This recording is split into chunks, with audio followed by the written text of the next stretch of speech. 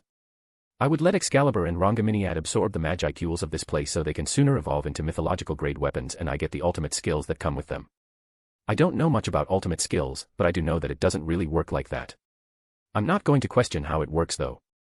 That being that Reincarnated me here said it would work like that, so I'll assume they found some way to do it.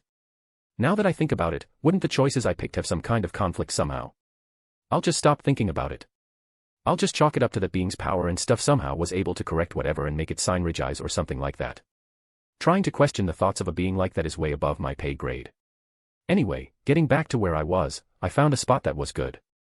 It was close to where the Dragonutes were in case something should happen, and the Magicule density was good as well. I didn't want to just leave them there, so I went with another classic.